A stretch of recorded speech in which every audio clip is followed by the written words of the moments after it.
Hey everybody, we are in all things algebra, the geometry version. We are in 4 or 5-ish. This is congruent triangle proofs, but this is angle, side, angle. So I've already done a video on side, side, side. I have done a video on side, angle, side. Now I'm on angle, side, angle. So feel free to check those two out. If you have any questions, let me know. Okay, so angle, side, angle is when you have two angles of one triangle congruent to two angles of another triangle, and the side between those two angles is congruent to the side between the other two angles. Now, this is important. The side has to be between them. If it's over here, then it's angle, angle side. Or if it's this side, AC, there's to be angle, angle side. So that's going to be, I believe, my next video. Am I right? Angle, angle side. Yeah, that's going to be my next video. Okay, so angle, side, angle. All right, so if an angle, let's say angle A, is congruent to angle D. All right, how about the side? Okay, the side, they want AB is congruent to side DE. And then they want the third angle. So we'll go with angle B is congruent to angle E. Then two triangles are congruent. So triangle ABC is congruent to triangle. And order matters. If I start with A, I have to start with D over here. And if I go to B next, then I have to go to E next. And if I end with C, then I have to end with F. Order matters, everybody. Order matters. Let's get into it. Number one. All right, let's go with what I have been given. I have been given that SQ bisects two different angles. Okay, well, it says it bisects angle Q, because the Q is a letter in the middle. That's your vertex. So if SQ bisects angle Q, that means that your top angle Q and your bottom angle Q are going to be congruent to each other. So there is your first A. Okay. And since that's what they gave me, that's my given. But that's not the only given they gave me. They gave me that SQ bisects angle S. This angle RST. So I'm going to have a 2/ angle S above and a 2/ angle S below. And there is my other A. So of the angle, side, angle, I have an angle and I have an angle. Now to find the side, it has to be beside between them. And in my other video, the reference, when you're talking about things that are automatically understood, the sides, the reflexive property is the one that is the shared side. And feel free to look back at that video. So for this particular example, SQ is congruent to itself. And that's going to be the S in your angle, side, angle. All right. So all of that goes into what a proof is.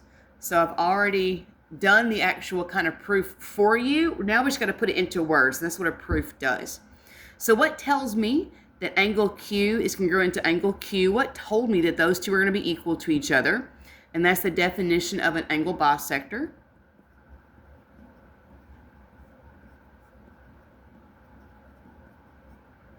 Same thing for angle S over here. What told me that, given the word bisect, that these two angles will be equal to each other is, again, definition of angle bisector.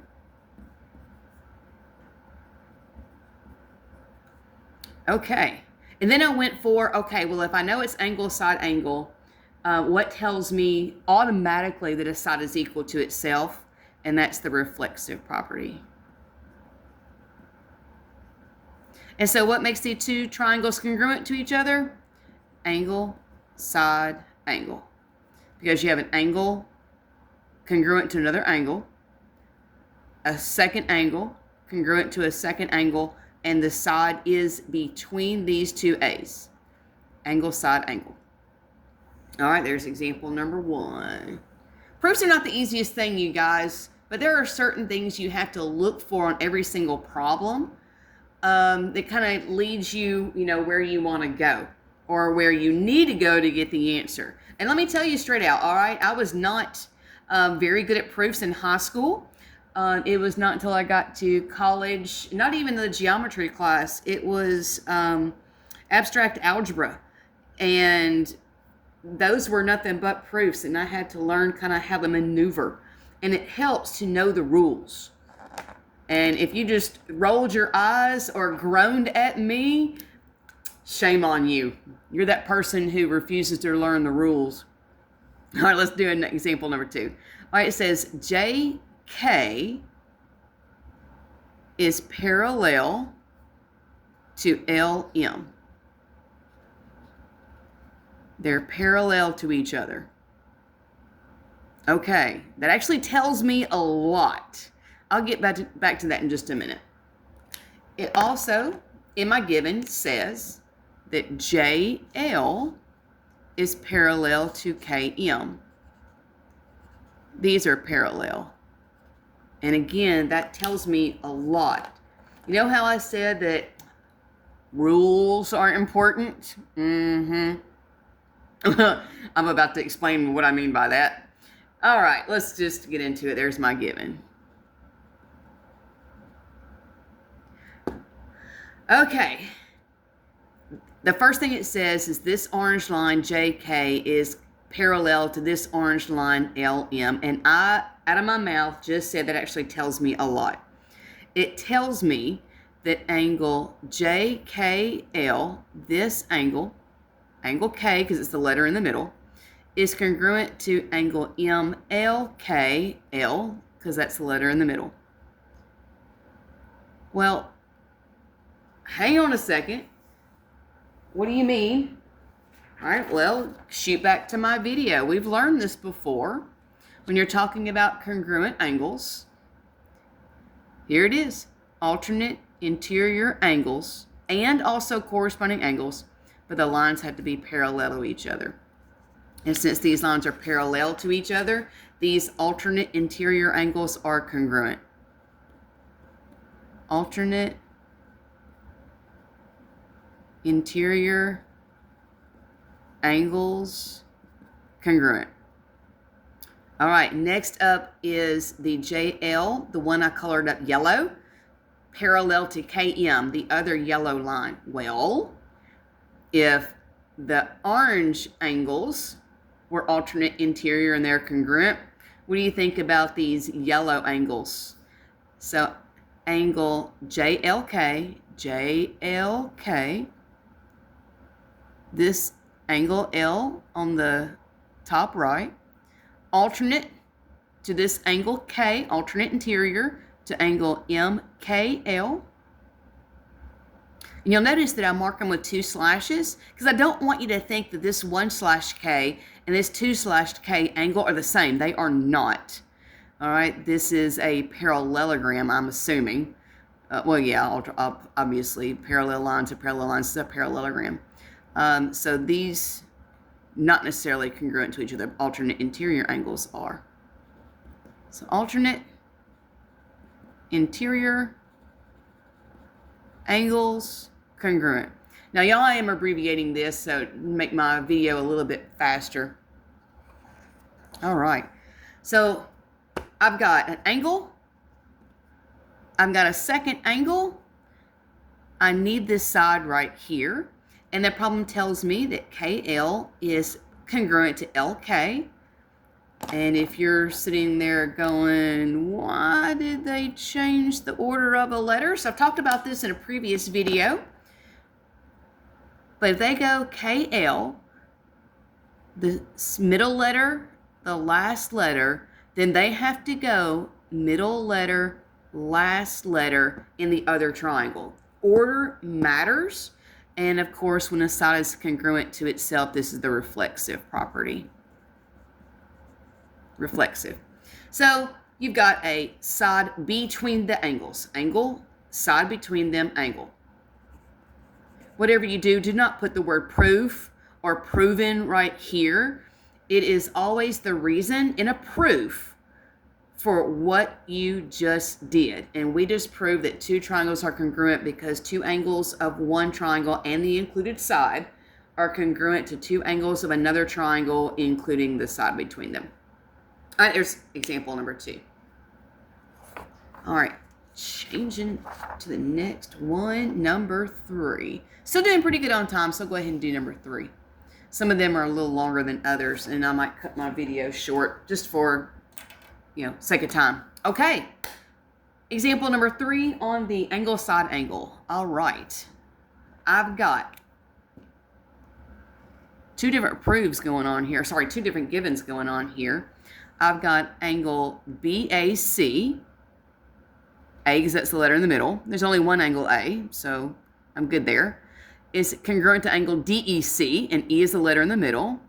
So they're telling you that angle A is congruent to angle E.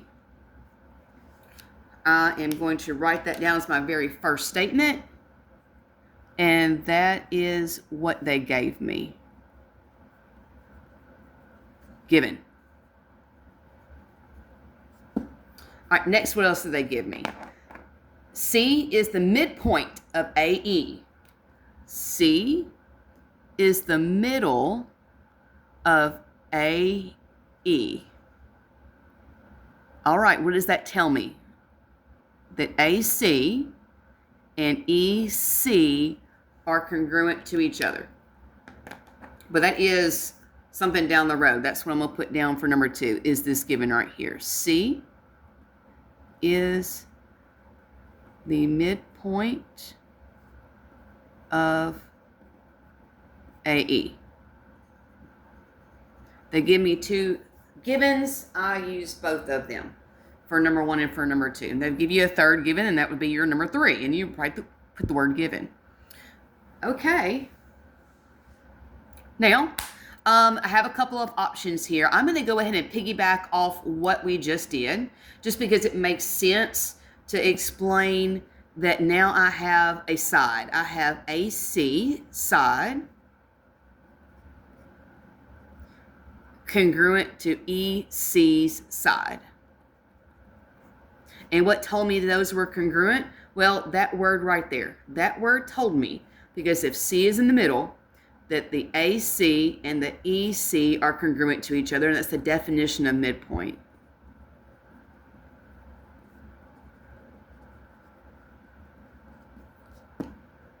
All right, well, I'm done with my givens. That's all I have been given.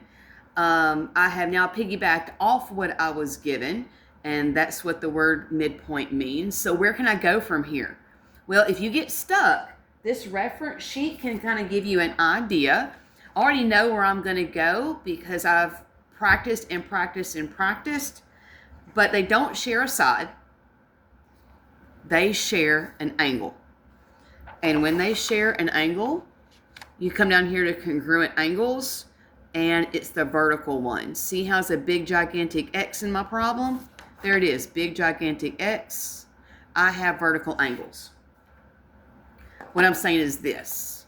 The angle C that opens up to the left, that's inside the triangle, and this angle C that opens up to the right, inside the triangle, are congruent to each other by vertical angles. So now, pay attention to the order of the letters. You have to make sure that the order is correct. And because I'm talking about angle C, C has to be the letter in the middle, because the vertex is always the letter in the middle when you're referring to angles. So if I go BCA, I could have gone ACB, by the way, as long as C is in the middle. But if I go BCA, angle BCA, then that dictates the order of the other letters for the other triangle. If I go BCA, then I have to go DCE. And if you're sitting there going, well, hang on, how'd you know that? Well, if I put B first, because B is the middle letter, then D has to go, because it's the middle letter, first. And of course, I want angle C to be equal to itself. So since C is the vertex, C has to be the letter in the middle. And if I go BCA, A being the last letter, which was the first letter in the proof, then E has to be the last letter. So order matters. BCA, has to be DCE. And of course, that's going to be vertical angles. Well, now I have two triangles that are congruent, or two congruent triangles. So I have triangle ABC. I'm just looking right here. Congruent to triangle EDC. And you'll notice I have angle, side, angle. Angle A, side AC, and then angle C. And over here, same thing. Angle, side, angle. All right. So there is angle, side, angle, everybody. I'm going to stop the video right here. And I'll do another video, and I'll make sure I'll link it to angle, angle, side for you. Because as you can see, yeah, that's what's coming up next. All right. Like always, if you have any questions, let me know or ask your teacher. All right. Have a good one, you guys.